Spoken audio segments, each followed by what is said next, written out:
This is part two, and War's a Racket. Yeah, that's Smedley Butler wrote his book in 1935 saying, war is about profiteering. Okay, remember the NPT, non-proliferation treaty, and the idea was we're going to stop everybody from having nuclear weapons because if we use them, they're so lethal, we don't want that to happen. But that all went away. That went away. It's gone, folks. Man, everybody's got nukes. And when everybody has nukes, then you're dealing with egos. All you need is one ego to say, well, hell, we're going to use nukes and we'll be the first one and I'm going to be proud. So let's just use our nukes. This is how close we are to what Pete Hegseth is sitting in the White House with Vanna White or whatever her name was and saying, oh, we're living prophecy and Armageddon and the day of judgment's coming. This is where we are, folks. This is the kind of psychopathy going around the world, and other countries are looking at our country going, wait a second, they've got nukes and we got, Armageddon man, Mr. Pete Hegseth, the War Department, telling the world, we're ready for Armageddon. Oh, have we had enough of this insanity? The only way we get out of it is for everybody to pick up the phone, call your congressional representatives, and tell them to shut it down. Don't spend any funding. Do whatever Congress can do to shut this thing down. This is insanity, folks. And plus, it's just pure, pardon the expression, fucking evil to even think that way. What about all you Christians out there? Thou shalt not kill, thou shalt not judge. Love your neighbor like you love yourself. Oh, you can't love yourself. That's right. Turkey has 47. They used to have 50. 3 were tested. They have 47 of the U.S. Missiles in Turkey. I guess they hold them for us. I don't know, like hold my purse, hold my nuke. They have U.S. nukes. Oh, nukes.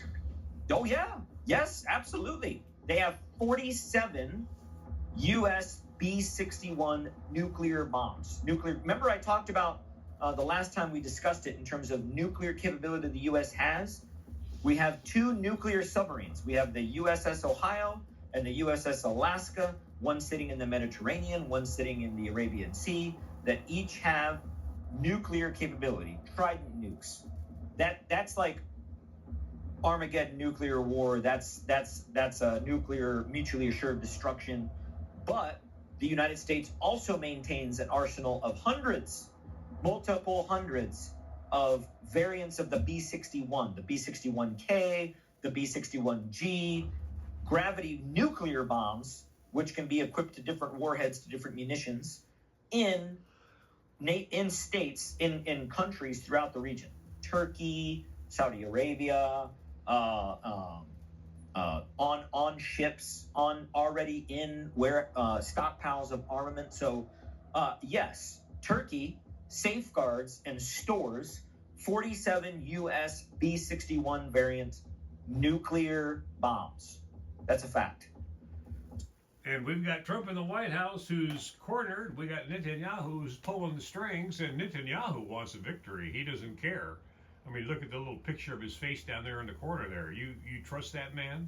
You trust that man to bring peace? No, he's on an agenda. He's been on an agenda his whole life. His name is Miloskovsky. He's actually not even Jewish, and he was born and raised in Philadelphia. I used to say, well, maybe he came out from the Liberty Bell. He was actually underneath the Liberty Bell and popped up, and I'm going to bring liberty and freedom to the world. Yeah, right, folks. We're in deep shit. We're in deep shit. And Congress is doing its thing. They're trying to clean the House of Congress and expose corruption. You got the Epstein files over there. Well, the Epstein files, who cares? We should be focusing on Armageddon. You got Pete Hegseth, like I said in part 1. He's saying he's happy Armageddon's coming. So what are we going to do? Huh? Oh, let's talk about the Epstein files. But hold on to the Epstein files. We already know everybody's part of that sick cycle. Whatever they're doing, it's sick, but whatever. Back on track, folks. Make the phone call. Call your congressional representatives. Tell them to shut it down. And you want a written response. You want them to communicate. And if you don't communicate, then call them back again. Say, hey, I left you a message. I never got a response back. I want a response. And then tell them again, look, I'm never voting for you again. We're voting you all out. You created this mess. You funded this mess. You're standing behind keeping your mouth shut because why? Well, because AIPAC owns you. Yeah, 93 used to be % of Congress was controlled by AIPAC. Now it's 97%. And we think we have a democracy? Wake up, America. We don't have a democracy. We've got a bunch of insane people running the ship right now, and if they keep going, the world isn't going to be a very happy place to be living, because the economies are going to crash around the world. Supply chains gone, everything gone. People will be starving. This is just insane, folks. Make the phone call. Thanks for tuning into the Conscious Hour. Please hit the like and share button. That's most important. Get the message out. This is a rally call for people to wake up. Time to wake up, folks.